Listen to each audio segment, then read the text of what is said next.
Good morning.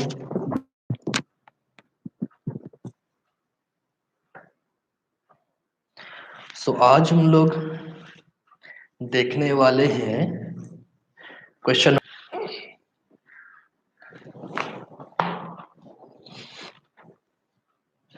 सारे लोग आ रहे हैं। क्वेश्चन नंबर 2 में इंफॉर्मेशंस क्या क्या था पहले वो देखते हैं, फिर हम लोग आगे बढ़ते हैं। आज हम लोग क्लास करते करते कुछ डिस्कशंस भी करेंगे कुछ पॉइंट्स पर। चलिए हम लोग आगे बढ़ते हैं। क्वेश्चन नंबर 2 में इंफॉर्मेशन यह था, mister Pachauri sold a house property on 30th November 2017 for 7,84,300. He had acquired his property from Om under a will. Will means वसीयत कह सकते हैं, लेगेसी, वसीयत, and expended rupees 19,900 on its improvement in 2006 and 7. Compute Mr. Pachori's income under the head capital gains for the assessment year 2018-19, assuming that Om had acquired this property at the cost of 40,000 in 2001 and 2, and further spent 15,000 during the same year on its improvement. The cost inflation indices as are under. यहाँ पे आपका index data दिया हुआ है। जितने लोगों का good morning आया सभी को गुड मॉर्निंग। अब यहाँ पे ध्यान दीजिए, एक चीज याद रखिएगा, ट्रांसफर जो होता है कैपिटल ट्रांसफर कब माना जाता है? जब उसको सेल किया गया हो, गिफ्ट में, वसीयत में, उपहार में, इस तरह से अगर कोई एसेट्स आपको है तो वो कैपिटल एसेट्स नहीं माना जाएगा। सॉरी, कैपिटल एसेट्स का ट्रांसफर नहीं माना जाएगा। कैपिटल एसेट्स तो वो रहेगा ही, ट्रांसफर नहीं माना जाएगा। तो इस क्वेश्चन में यही इंफॉर्मेशन है कि पचौरी को जो एसेट्स मिला था, घर मिला था, वो ओम से मिला था वसीयत में। तो यहाँ पे ट्रांजैक्शन नहीं हुआ है, वसीयत में मिला है। इसलिए सबसे पहले ऊपर में आप लोग लिखिएगा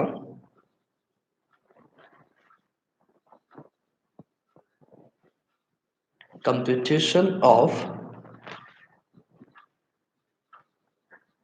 टैक्सेबल इनकम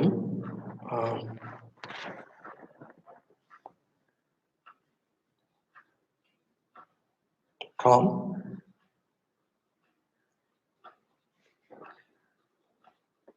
कैपिटल गेन। अब इस पे एक इस तरह से लाइन चाहे तो खींच सकते हैं। हम लोग लिखेंगे सेल प्रोसीड। सेल प्रोसीड्स था, मिस्टर पचौरी इसको बेच कितना में रहे हैं? 7,84,300 में।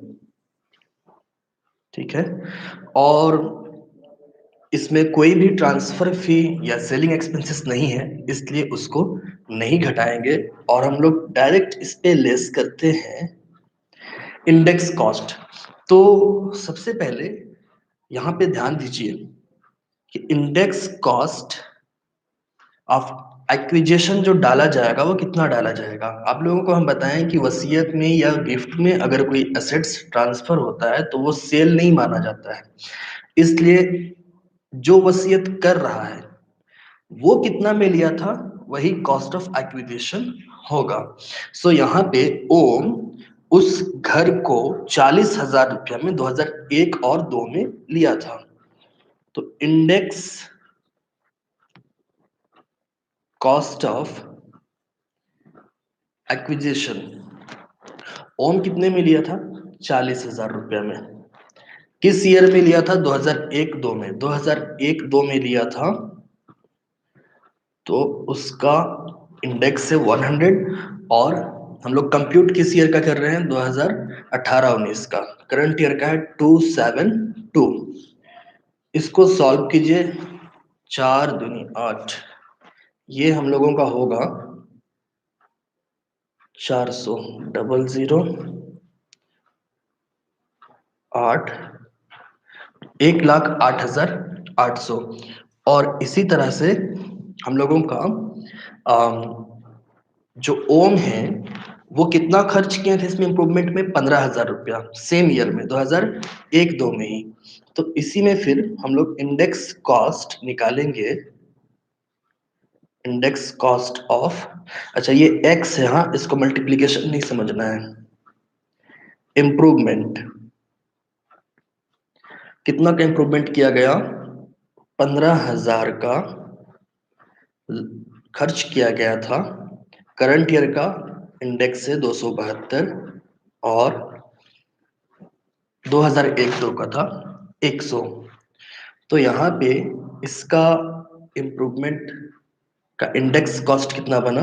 40,800। 15 दूनी 30, 15 से 105, ठीक है 40,800 ये होगा।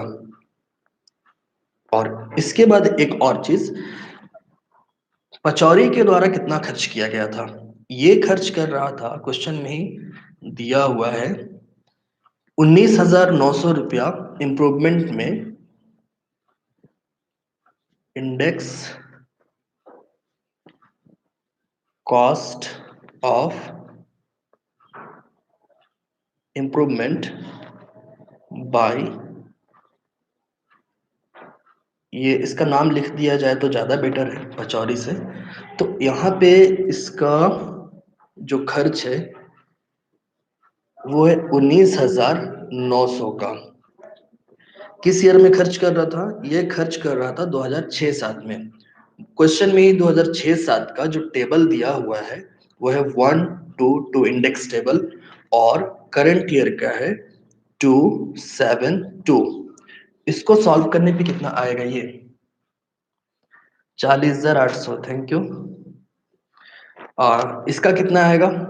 Index cost of improvement by Pachauri, जो पचौरी खर्च किया था, थोड़ा बताइए। 19,900 इंटू 272/100, 44,367, थैंक यू। 44,367। अब टोटल लेस करने वाला अमाउंट कितना है? तो ये तीनों को जोड़ दीजिए। 1,08,800 प्लस 40,800 प्लस 44,367, टोटल कितना आएगा?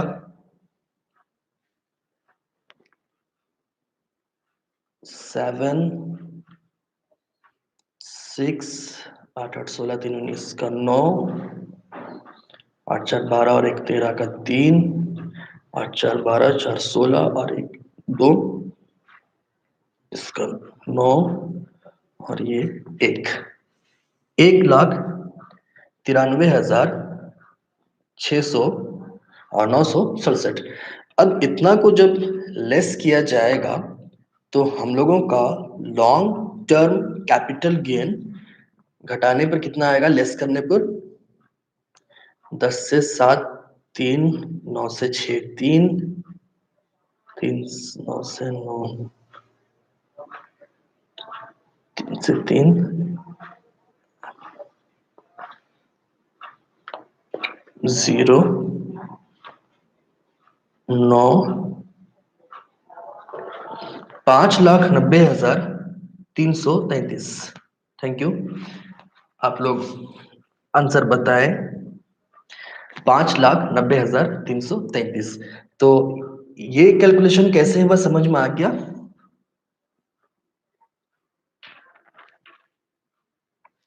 उम्मीद है आप लोगों को समझ में आया होगा क्वेश्चन नंबर 2 कैसे सॉल्व हुआ है।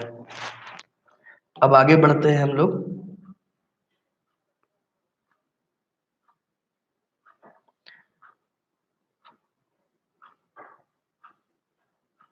5,90,333, ठीक है। अब हम लोग चलते हैं नेक्स्ट क्वेश्चन में। क्वेश्चन नंबर 3, बहुत इंटरेस्टिंग क्वेश्चन।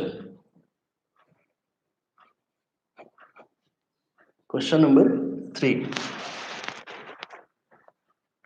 क्वेश्चन नंबर 3 में इंफॉर्मेशन ये मिला, a non resident remitted $25,000 to India to purchase shares in an Indian company.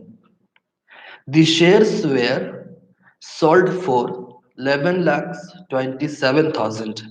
At the time of sale, the prescribed rate of exchange was 49 rupees. Compute the capital gain. अब यहाँ पे capital gain आप लोगों को find करना है। सो information ये मिला कि आपके पास शेयर है, एक अनिवासी ने 25,000 रुपया $, भारत में एक भारतीय कंपनी के अंश खरीदने के लिए भेजे। अंशों को 11,27,000 में बेच दिया गया। बिक्री के समय निर्धारित विनिमय दर 49 रुपया थी। पूंजी लाभ की गणना कीजिए। अब यहाँ पे हम लोगों को कैपिटल गेन फाइंड करना है। सो कंप्यूटेशन ऑफ कैपिटल गेन ऊपर में आप लोग लिखिएगा।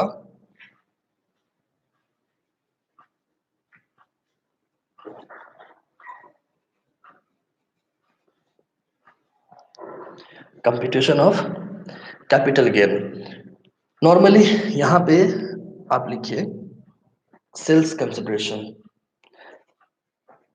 सेल्स प्रोसीड भी लिख सकते हैं। सेल्स प्रोसीड कितना का सेल कर रहे थे? 11,27,000।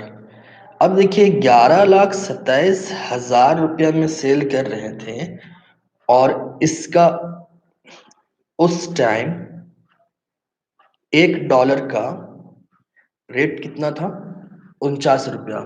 तो अगर $1 49 रुपया, तो 11,27,000 रुपया में कितना डॉलर होगा? तो उसको हम लोग 49 से डिवाइड कर दिया अगर, तो डॉलर हम लोगों को पता चल जाता है। तो डॉलर है 11,27,000 को 25 से डिवाइड 49 से डिवाइड करना है। तो ये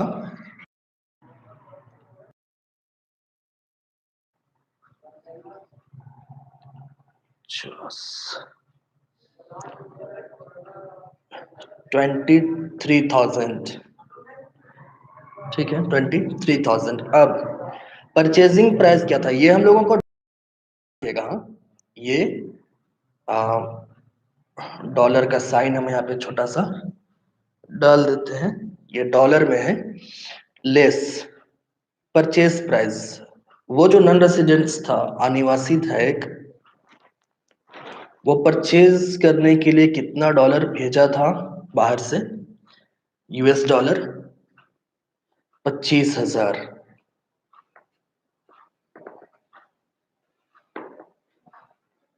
ठीक है, तो अब यहाँ पे क्या हो रहा है? बेचा जा रहा है 23,000 में और पैसा दिया गया था कितना खरीदने के लिए? 25,000। ये भी डॉलर में था, तो लॉस हो गया ना। कितना लॉस हो रहा है ये? कैपिटल लॉस, कैपिटल लॉस हो गया $2,000 का कैपिटल लॉस हो गया।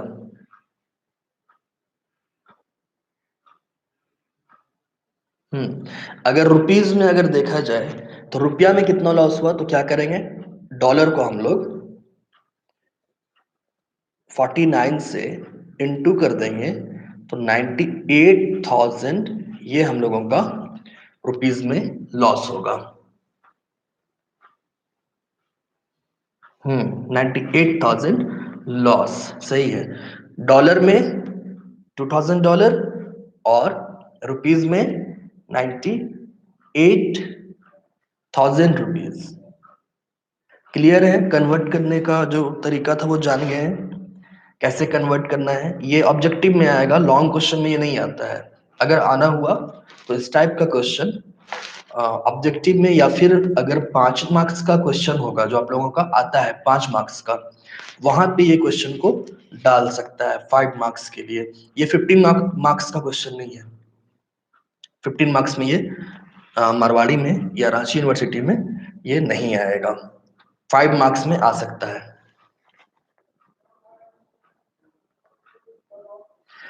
अच्छा चलिए, अब हम लोग चलते हैं नेक्स्ट क्वेश्चन, श्री रमन चावला, क्योंकि इन सब क्वेश्चंस में बहुत सारे न्यू न्यू कंटेंट्स हम लोगों को देखने के लिए मिलेंगे। इनटू क्यों किए, अनिमा कुजूर, इनटू क्यों किए, आप कहाँ पे का इनटू कह रहे हैं? ये अगर ये इनटू के बारे में पूछ रहे हैं तो एक्चुअल में हम लोग रुपीज में फाइंड करने के लिए इनटू किए हैं। डॉलर में तो पता चल ही गया कि $2000, रुपीज में कितना होगा, इसलिए इनटू किए हैं, क्योंकि ये जो टैक्स का भरपाई करना है इंडिया में करना है, इसलिए। अब चलते हैं क्वेश्चन नंबर 4 में। क्वेश्चन नंबर 4 बहुत ही अच्छा क्वेश्चन है, यहाँ पे भी गिफ्ट का ही मैटर है। सो गिफ्ट का जब भी बात होगा तो ध्यान रखना है, गिफ्ट में एसेट्स तो ट्रांसफर हो जाता है पर उसको ट्रांजैक्शन नहीं माना जाता है। क्वेश्चन नंबर 4, पहले क्वेश्चन पढ़ते हैं फिर आप लोगों को आंसर बताते हैं। क्वेश्चन है क्वेश्चन नंबर 4 में, Shri Raman Chawla purchased a residential house for 2 lakhs in 2003 or 4. He gifted his house to चमन, ठीक है, ये 2003 में 2 लाख का घर लिया और गिफ्ट कर दिया चमन को 2007-8 में। The fair market value of the house on the date of gift was 4,20,000। एक चीज ध्यान रखिएगा, गिफ्ट में दिया गया कोई भी एसेट्स जिस ईयर गिफ्ट में दिया जा रहा उस ईयर कितना उसका फेयर मार्केट वैल्यू कोई मैटर नहीं करता है, क्योंकि गिफ्ट में जब ट्रांजैक्शन होगा ही नहीं तो फेयर मार्केट वैल्यू लेके करेंगे क्या। इसलिए गिफ्टेड ईयर में उसका वैल्यू कितना था इसको ध्यान में नहीं रखना है, ये बस घुमाने के लिए आप लोगों को देता है क्वेश्चन में। एक अन्य व्यक्ति मदन ने चमन पर मुकदमा चला दिया कि उपहार के दिन कि उपहार में मिली हुई वस्तु पर उसका अधिकार है। इसका इंग्लिश में ये है, Madan another person filed a suit on Chaman claiming the title to the gifted property. Chaman paid 50,000 to Madan for compromising the suit. Chaman sold the house on 10th December 2017 for 15 lakhs 72,000, determining the chargeable capital gains in the case of Raman and Chaman. The cost inflation index, यहाँ पे index data दिया हुआ है। एक चीज यहाँ पे ध्यान दीजिए, चमन पे जो केस चला और उस केस को कंप्रोमाइज करने के लिए चमन जो 50,000 रुपया दिया है थर्ड पार्टी को, क्या वो यहाँ पे कैपिटल गेन में घटाया जाएगा? तो इसका आंसर होगा बिल्कुल नहीं घटाया जाएगा,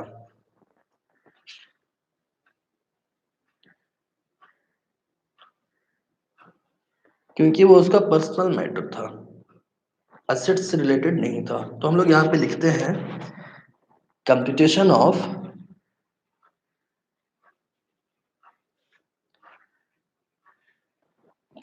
फॉर चमन।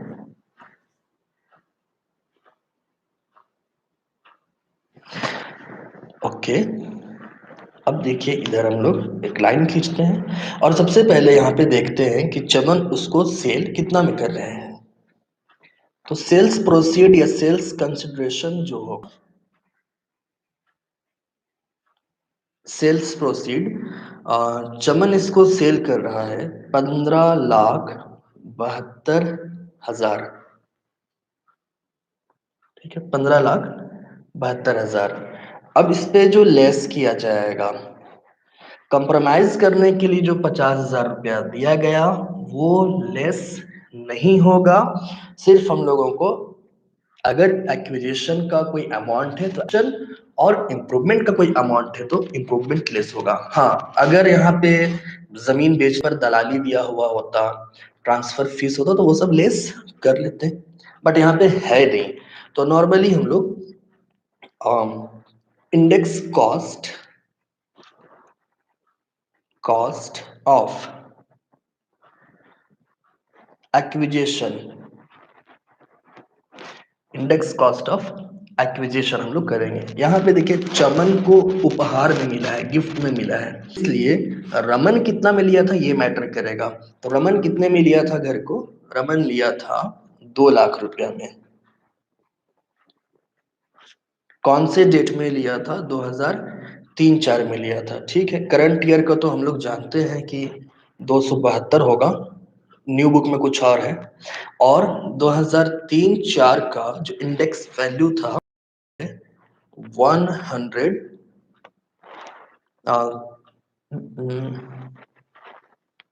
109। अब इसको हम लोगों को थोड़ा सॉल्व करना है। ओके अंकना, रिपीट कर देते हैं हम फिर से। गिफ्ट में तब तक आप लोग ये कैलकुलेट कर लीजिए, तब तक हम रिपीट करते हैं इसको। इसको कैलकुलेट करके बताइएगा। देखिए गिफ्ट में इसको यहां से थोड़ा समझने की कोशिश कीजिए कि एग्जाम्पल से। इसको हम पहले पूरा पूरा कर लेते हैं फिर बताते हैं, क्योंकि आंसर मिल चुका है।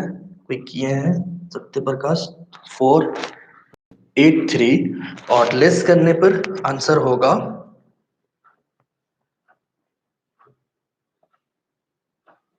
10।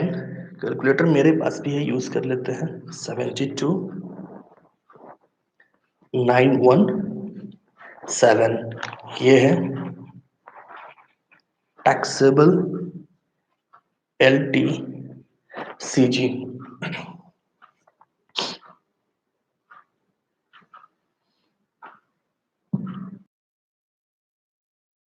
ओके, सो आप लोग कंसेप्ट फिर से रिपीट करना है तो ध्यान दीजिए। एक एग्जांपल आप लोगों को हम दिखा रहे हैं। ए है और बी है, ठीक है। ए कोई एसेट्स को 1 लाख रुपया में लिया है और ये 1 लाख रुपया का एसेट्स को बी को सेल नहीं कर रहा, बल्कि क्या कर रहा, या तो गिफ्ट में दे रहा है या तो वसीयत कर दिया है। कोई भी एक चीज किया जा सकता है, गिफ्ट में भी दे सकता है, लेगेसी में भी दे सकता है, यूं ही पकड़ा दिया लो 1 लाख रुपया का। बी को जो एसेट्स दिया जा रहा है 1 लाख रुपया का, देने का डेट में इसको ऐसे समझिए कि ये दिया गया था 2004 में और बी को गिफ्ट दिया जा रहा है 2008 में। यहाँ पे ध्यान से इसको देखना है। ए 2004 में 1 लाख रुपए का लिया था और बी को गिफ्ट या लेगेसी में दिया जा रहा है 2008 में। इस एसेट्स का 2008 में भले ही इसका वैल्यू 10 लाख क्यों ना हो जाए, ठीक है, 2008 में इस एसेट्स का वैल्यू भले ही 10 लाख क्यों ना हो जाए, इंडेक्स कॉस्ट हम लोग जो निकालेंगे पे निकालेंगे जिसपे ए खरीदा था। ए जिस रेट से खरीदा था, एक्विजिशन डेट ये होगा, ना कि 2008 का 10 लाख। हाँ, इसी को अगर ए सेल करता बी को 10 लाख में, अगर ये सेल्स होया हुआ होता तो ए के लिए तो खैर अलग कैलकुलेशन होता ही, ए अलग पार्टी हो जाता। लेकिन बी अगर इस एसेट्स को 8 लाख में लेता, 10 लाख में लेता, चाहे जितना में भी लेता, और बी फिर आगे सेल कर देता किसी पार्टी को, सी को, तब यहाँ पे बी के लिए एक्विजिशन इसका सेलिंग अमाउंट होता। इसको इसी तरह समझिए कि ए से बी लिया 10 लाख रुपया में और सी को सेल कर दिया 12 लाख रुपया में 2018 में। तो ये 12 लाख में जीरो कम हो गया, तो सेल्स प्रोसीड होता 12 लाख रुपया। अगर बी के लिए हम लोग कंप्यूट करते हैं तब सेल्स प्रोसीड 12 लाख रुपया, और इसको परचेज अगर वो कर रहा था 10 लाख रुपया में, तो कॉस्ट ऑफ एक्विजिशन 10 लाख। ये मैटर कब होगा? जब सेल किया जाएगा पैसा से। अगर गिफ्ट और लेगेसी अगर यहाँ पे आपका है उपहार में या वसीयत में, तो वहां पे कॉस्ट ऑफ एक्विजिशन कौन होगा? जो फर्स्ट पार्टी परचेज किया हुआ होगा। तो इसको ध्यान रखना है। जो पार्टी गिफ्ट करेगा वो कितना में लिया था, ये कॉस्ट ऑफ एक्विजिशन में जाएगा। हाँ, अगर पैसा से सेल किया जाएगा तब कंडीशन अलग होगा। तो यहां तक कंसेप्ट क्लियर है? क्वेश्चंस बनाने से समझ में आ जाएगा आप लोगों को।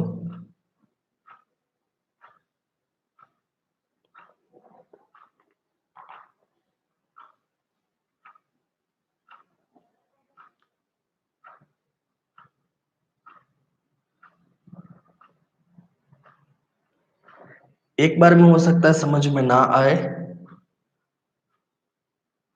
बस गिफ्ट और सेल्स का ही मैटर है।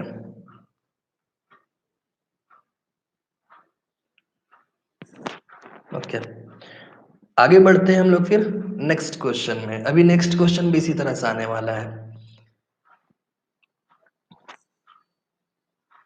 आपका एक क्वेश्चन था पिछला क्लास में अंकना, उसको अभी हम लोग चर्चा करेंगे। एसटीटी के बारे में आप पूछे थे, सिक्योरिटी ट्रांजैक्शन टैक्स के बारे में, उसको क्लास के लास्ट में याद दिलाइएगा, उस पर हम लोग चर्चा करने वाले हैं। बहुत इंटरेस्टिंग फैक्ट्स है उसमें, एसटीटी में। क्वेश्चन नंबर 5 में आते हैं। क्वेश्चन नंबर 5 में इंफॉर्मेशन है प्रोफेसर पोरवाल गत वर्ष यानी प्रीवियस ईयर। आप लोगों को हम नेक्स्ट क्लास में ना ईयर के बारे में बताएंगे, कौन करंट ईयर है कौन प्रीवियस ईयर है, क्योंकि टैक्स में ये बहुत मायने करता है। क्वेश्चन नंबर 5 में professor Porwal provides the following data regarding his transaction for the sale of his residential house for the previous year 2017-18. Compute the amount of capital gain to be included in the total income for assessment year 2018-19. House purchased in 2003 for 8 lakhs, 8 lakh रुपया में मकान खरीदा गया है। Sold in November 2017, 28,04,000। Purchased another house in September 2013, 3,50,000। Deposited in the capital gain account scheme 1988 इन जनवरी 2018। इस question में आगे बढ़ने से पहले आप लोगों को एक और हम एग्जाम्पल या कंसेप्ट हम बता दें आप लोगों को।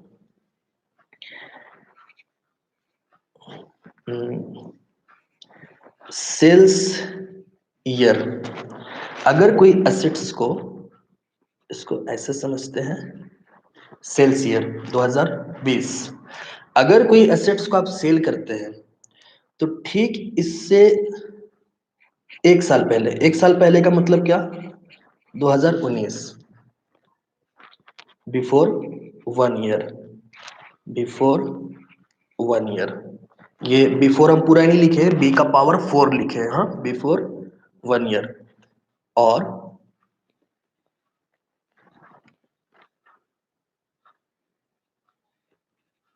ये हम 2023 लिखे हैं। इसको हम ये कह सकते हैं कि 2023 का बीच में। अभी हम इसको आगे डिफाइन करते हैं, थोड़ा देखिए। आप सेल कर रहे हैं 2020 में कोई भी एसेट्स को, मान लीजिए बिल्डिंग ही सेल कर रहे हैं आप, बिल्डिंग 2020 में सेल कर रहे हैं, और सेल करने से ठीक एक साल पहले, एक साल पहले अगर कोई एसेट्स आप परचेज किए हुए हैं, परचेज किए थे, तो उसका छूट आपको मिलेगा, डिडक्शन अंडर सेक्शन 54 के अंतर्गत। और सेलिंग ईयर से 3 साल के बीच में, इसको थोड़ा हम ये एरो से दिखाते हैं तो ज्यादा समझ में आएगा। 3 साल के बीच में अगर आप परचेज करेंगे तब भी डिडक्शन मिलेगा, इसको ध्यान रखना है। बेचने से 1 साल पहले के बीच में अगर आप कोई ट्रांजैक्शन किए हैं या एसेट्स खरीदे हैं तो उसका भी छूट आपको मिल जाएगा। बेचने से 3 साल के अंदर में कोई एसेट्स आप परचेज कर रहे हैं तब भी छूट मिलेगा। ये पोर्शन क्लियर हो रहा, ये पोर्शन क्लियर है, क्योंकि अभी इस क्वेश्चन में ये काम आने वाला है। अदरवाइज रिपीट करेंगे ही दोबारा से।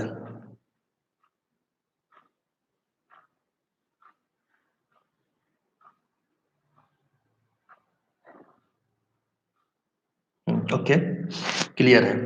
ध्यान में रखना है, बेचने से 1 साल पहले और बेचने का 3 साल के बीच में अगर हम लोग कोई एसेट्स परचेज करते हैं,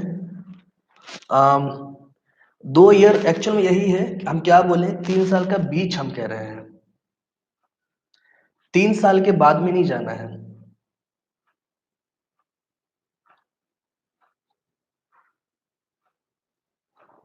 कुछ कंडीशंस में 2 साल ही है, 3 साल से पहले तक में इसको ध्यान रखिएगा, 3 साल तक नहीं पहुंचना है, इसलिए हम 3 का वर्ड यूज किए हैं।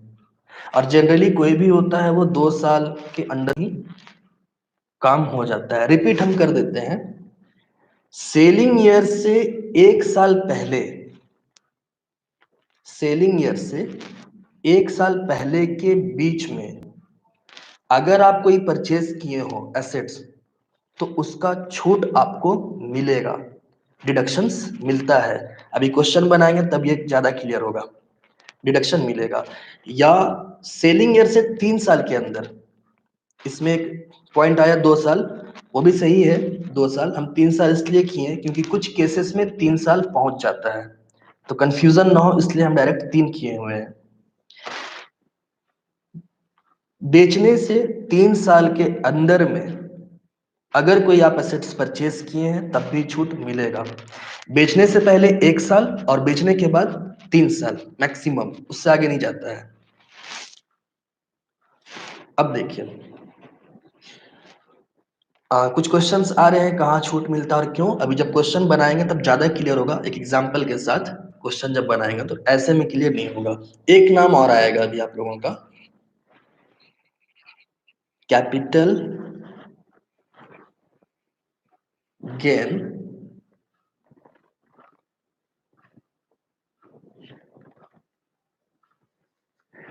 Account scheme, account scheme.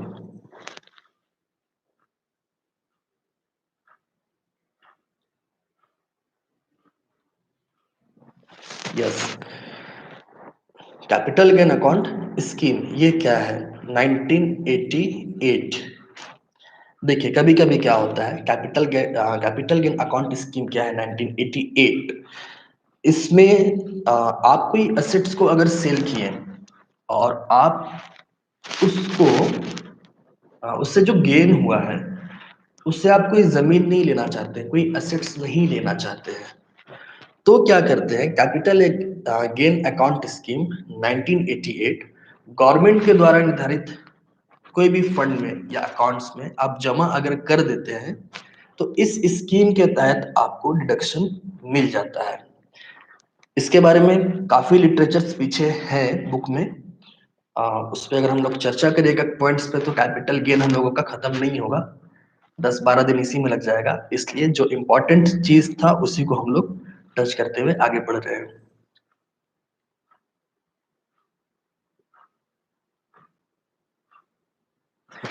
अब देखिए, सत्य प्रकाश, आप लगता है नेक्स्ट इस क्वेश्चन के लिए आप आंसर दिए हुए हैं।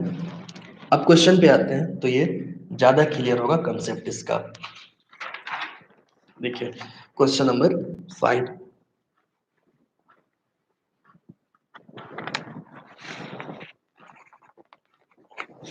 ऊपर में लिखेगा कंपटीशन,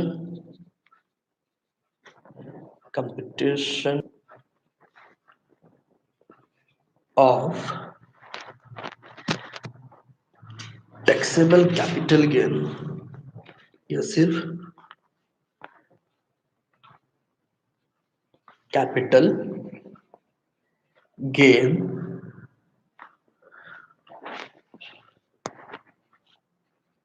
ऑफ मिस्टर पॉवर। एक और यहाँ पे आप लोग लिख लिया कीजिए, जिस ईयर का बोलेगा उसको, फॉर द असेसमेंट ईयर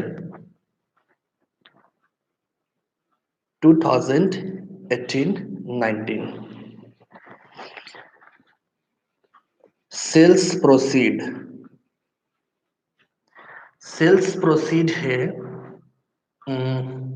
28,04,000, 28,04,000। उसके बाद इसको लिया कितना में गया था less index cost of acquisition, इसको लिया गया था 8 लाख रुपया में। कब लिया गया था? 2003-04 में। 2003-04 का इंडेक्स था 109 और करंट ईयर का है 272। इसको थोड़ा बताइए कितना आ रहा है ये? डिडक्शन क्या चीज में मिलेगा? डिडक्शन इसको जो गेन होगा उस पे डिडक्शन मिलेगा, कैपिटल गेन में। तो यहाँ पे बताइए इंडेक्स कॉस्ट ऑफ एक्विजिशन ये कितना आएगा? Thank you Satya Prakash. 1,99,000 19,63,330, 19,96,000, sorry 19,96,330, यही है इसका इंडेक्स कॉस्ट ऑफ एक्विजिशन।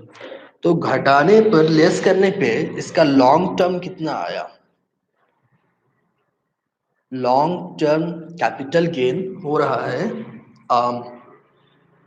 8,06,770। क्या ये मेरा सही है घटाया हुआ?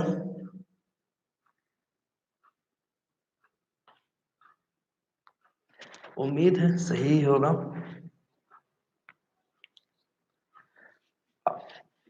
8,07,670, थोड़ा घटा करके बताइए। 28 लाख में 19,96,330 को घटाने पर ओके सही है।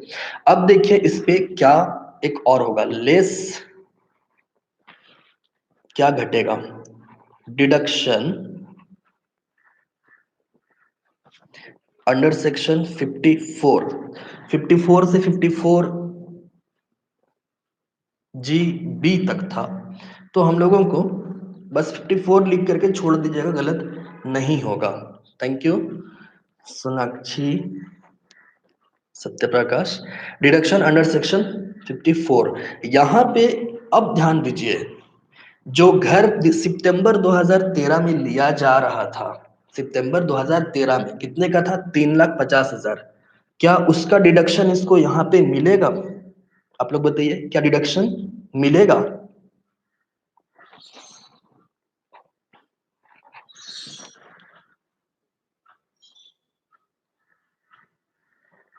दो हजार तेरह में जो घर परचेज किया गया था क्या मिलेगा?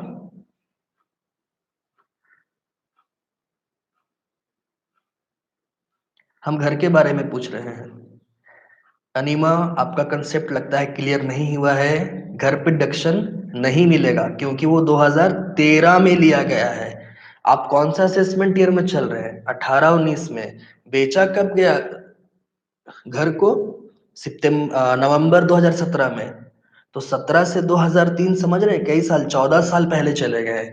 अगर 2016 में कुछ परचेज हुआ होता तो अलग मैटर था। ठीक है, इसको छूट घर का नहीं मिलेगा, लेकिन कैपिटल स्कीम पे तो मिलेगा ना। कैपिटल स्कीम, कैपिटल, इसको हमको पूरा लिखना चाहिए था।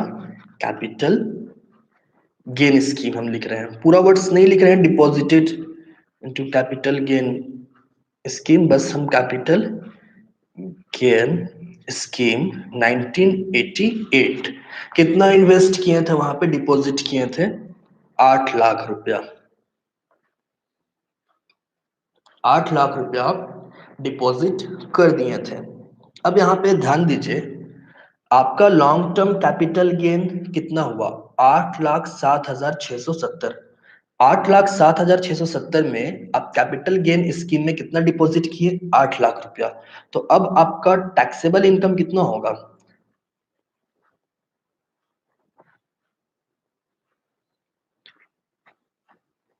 टैक्सेबल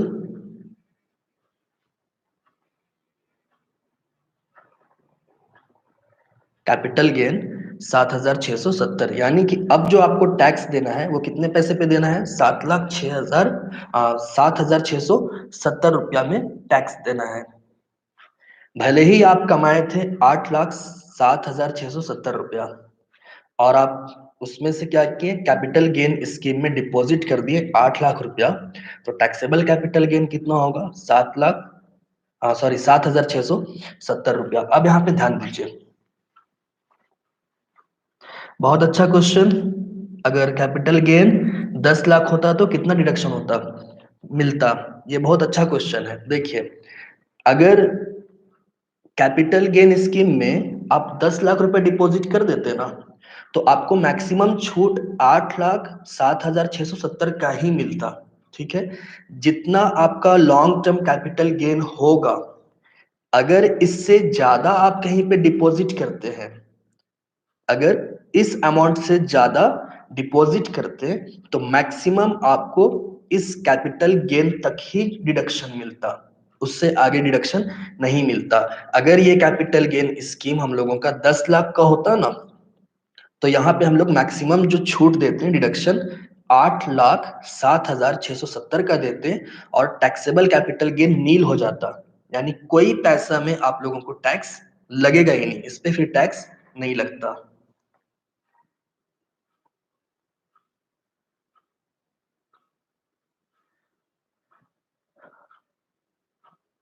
अंकन, आपका क्वेश्चन है क्यों मिलता है, मतलब क्या डिडक्शन क्यों मिलता है, ये पूछ रहे हैं? डिडक्शन क्यों मिलता है ये पूछ रहे हैं? डिडक्शन सही है। देखिए, डिडक्शन क्यों दिया जाता है? जनरली क्या होता है, आप खुद सोचिए कि आप अगर कमा रहे हैं 8 लाख रुपया, तो हर कोई चाहता है कि हम थोड़ा डिडक्शन मिले हमको भी। क्यों नहीं चाहेगा? कोई भी जो होता है, पैसा से किसको प्यार नहीं है, सबको प्यार है। तो हर कोई चाहता है कि हम टैक्स तो दें बट कुछ डिडक्शंस मिले। इसलिए डिडक्शन, अगर आप इमोशनली वे में जाएंगे तो डिडक्शन इसलिए भी दिया जाता है ताकि पेयर को, जो टैक्स पेड कर रहे हैं एसएससी को, उनके ऊपर बोझ ना बने। अब एक अच्छा क्वेश्चन जो ये है आपका कि क्यों मिलता है ना, इसका इंटरेस्टिंग फैक्ट भी सुनिए। देखिए, इससे कंसेप्ट क्लियर कीजिएगा। हाँ, कैपिटल गेन स्कीम 1988, ये क्यों आया या इसके पीछे रीजन क्या है पता है? देखिए, आप 8,07,670 रुपया आप कमाए, आप इसको कहीं इन्वेस्ट नहीं कीजिएगा, तो ये तो आपके पास पैसा रहा।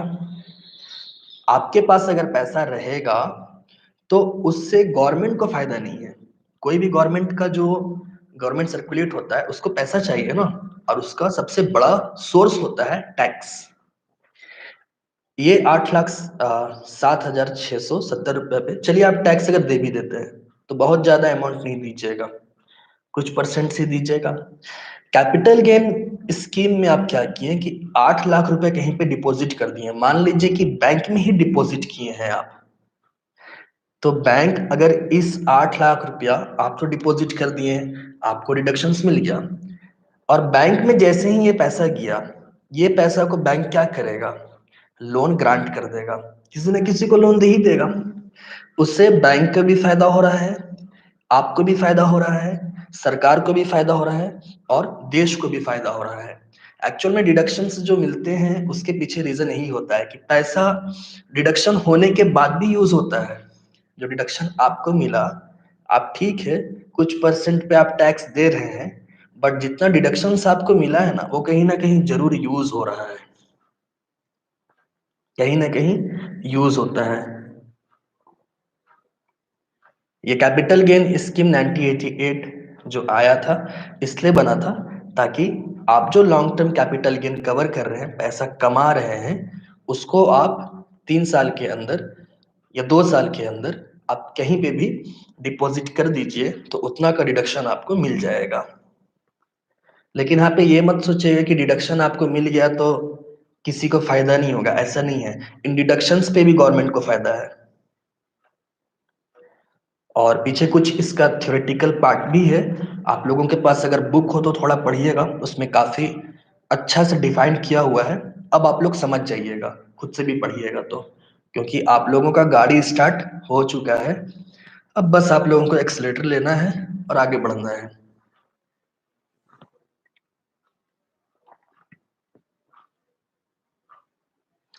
अब देखिए, नेक्स्ट क्वेश्चन भी है, क्वेश्चन नंबर 6। आज देखना है या खुद से बनाइएगा इसको घर पे? क्वेश्चन तो अच्छा है।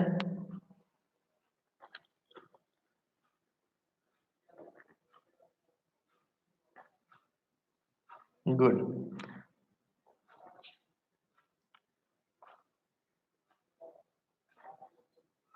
क्वेश्चन नंबर 6,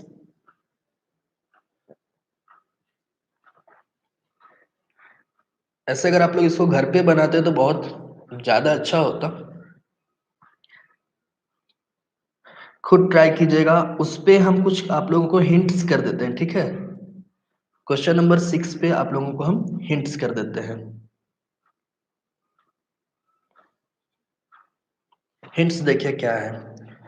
क्वेश्चन नंबर 6 के लिए हिंट्स कर रहे हैं हम आप लोगों को। पिछले 2 साल से जो न्यू इंडेक्स है वो 2001 से है। यस, उसको हम एक्सप्लेन कर देते हैं, बना लीजिएगा खुद से आप लोग। पहले इसको समझिए। 2001 से आप लोगों का न्यू इंडेक्स शुरू होता है, इंडेक्स टेबल। अगर 2001 से पहले, बिफोर, कोई एसेट्स को लिया गया था 20,000 में, इसको हम पूरा लिखते हैं। 1 अप्रैल 2001 ना, 1 अप्रैल 2001 से, फाइनेंशियल ईयर 1 अप्रैल 2001 से बिफोर, अगर कोई एसेट्स को लिया गया था 20,000 में,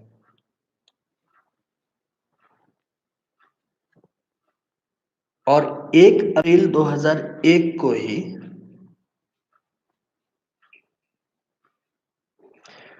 फेयर वैल्यू, 1 अप्रैल 2001 या इससे आगे जो भी डेट हो, दिया हुआ हो 40,000 रुपया।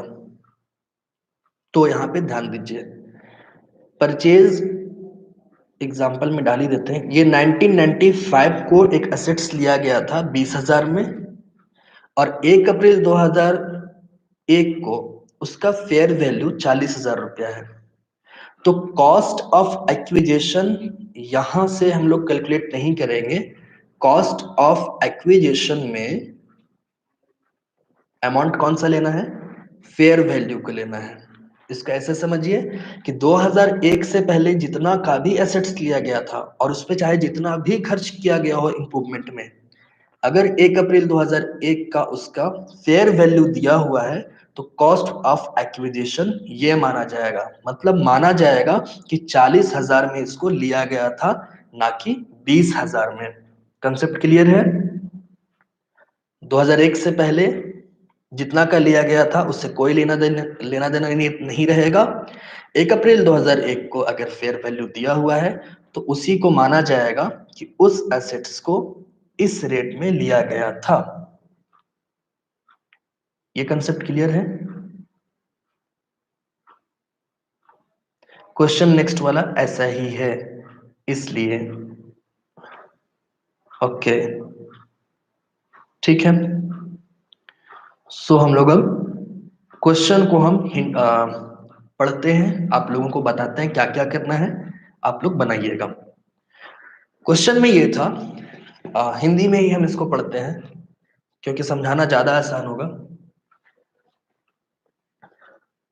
श्रीमती विनीता ने 15 जुलाई 1990 को एक संपत्ति 90,000 में क्रय की। अब यहाँ पे ध्यान दीजिए, बात कब का हो रहा है? 1990 का, यानी कि 2001 से पहले का बात हो रहा है। समझ गए किस टाइप का क्वेश्चन है?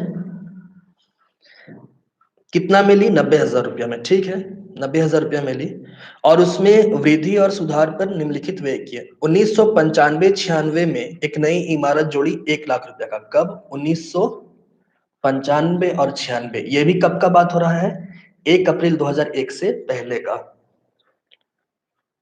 2003-04 में संपत्ति की प्रथम मंजिल निर्मित की, ठीक है, 2003-04। अब 2001 से आगे बढ़ चुके हैं, तो हम लोगों का इंडेक्स कॉस्ट ऑफ इम्प्रूवमेंट कह सकते हैं इसको, 2,10,000 रुपया।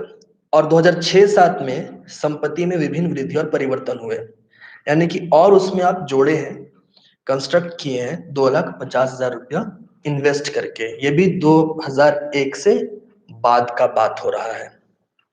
1 अप्रैल 2001 1 और 2 को संपत्ति का उचित बाजार मूल्य 5,20,000 था। अब यहाँ पे ध्यान दीजिए, 1 अप्रैल 2001-2 को फेयर वैल्यू कितना था? 5,20,000। तो 1990 और 95-96 में जो आप खर्च किए थे ना, 90,000 और 1 लाख रुपया, अब इसका कोई वैल्यू नहीं रह गया। अब आपका कॉस्ट ऑफ कितना होगा? 5,20,000 रुपया कॉस्ट ऑफ एक्विजिशन होगा। प्रीवियस ईयर में संपत्ति को 43,09,500 में सेल किया गया। विक्रय पर 3,40,000 रुपया के विक्रय पर 3,40,000 रुपया, स्टाम्प का 87,000 और दलाली यानी ब्रोकरेज का 43,000 रुपया। ये थोड़ा सा अपोजिट हो गया। विक्रय पर 3,40,000 रुपया स्टाम्प का है, 87,000 रुपया ब्रोकरेज है और 43,000 रुपया एडवर्टीजमेंट है। तो ये तीनों अमाउंट्स लेस करेंगे हम लोग, किस अमाउंट से? सेलिंग अमाउंट से। 43,09,500 में से तीन अमाउंट्स लेस करना है। 3,40,000 स्टाम्प का, ब्रोकरेज का 87,000 और एडवर्टाइजमेंट का 43,000। श्रीमती विनीता के कर निर्धारण वर्ष 18-19 के लिए आपको कैपिटल गेन फाइंड करना है, टैक्सेबल कैपिटल गेन। तो उम्मीद है आप लोग इसको बना लीजिएगा। ऐसे 2 मिनट में ही ये बन जाएगा। अगर आप लोग चाहें तो इसको तुरंत बना सकते हैं। एक्सपेंसेस 3 चीज इसमें है, स्टाम्प का है, ब्रोकरेज है और एडवर्टीजमेंट है। ब्रोकरेज लेस होगा क्योंकि कोई भी जमीन के लिए जनरली दलाल के पीछे पड़ना पड़ता है, तभी सेल होता है या परचेज होता है। तो बना लीजिएगा या हम बना दें? जल्दी से बताइए। इसको आप लोग बना ही लीजिएगा खुद से तो ज्यादा बेटर है।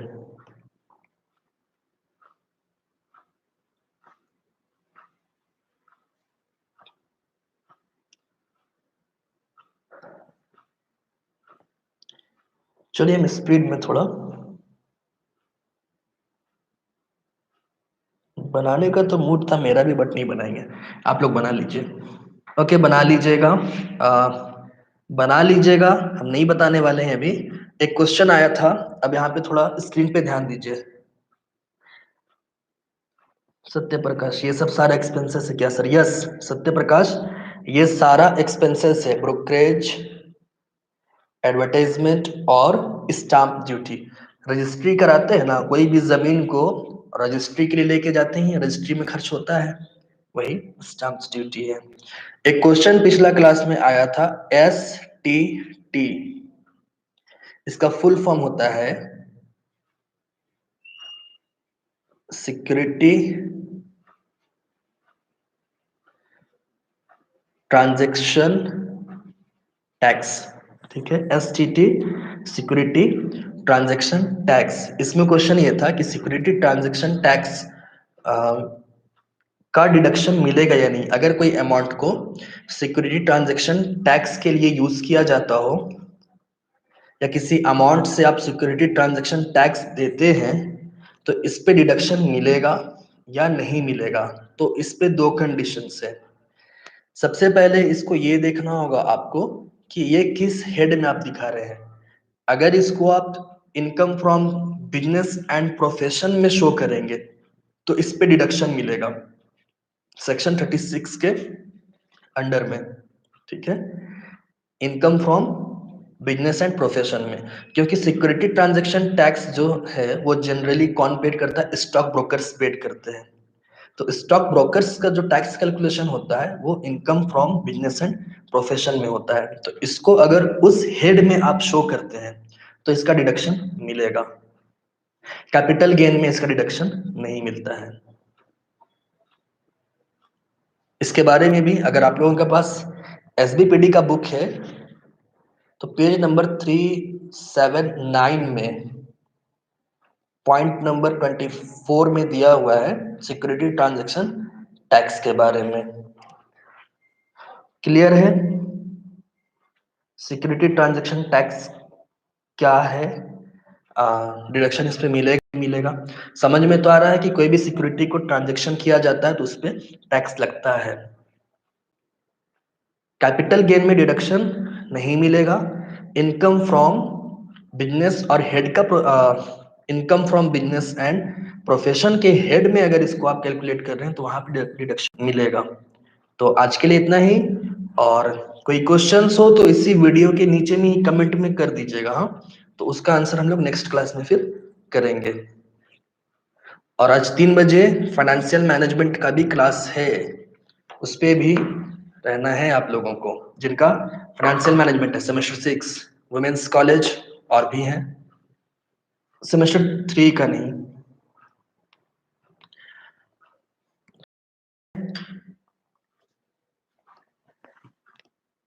समझ में नहीं आया एसटीटी, आप प्लीज एसबीपीडी का बुक अगर हो तो पेज नंबर 379 में देख लीजिएगा, समझ में आ जाएगा।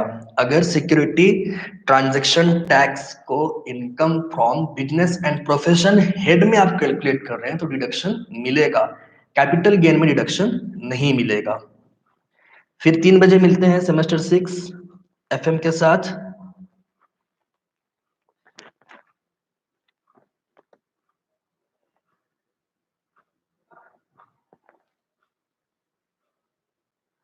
ओके, सत्य प्रकाश, जय हिंद।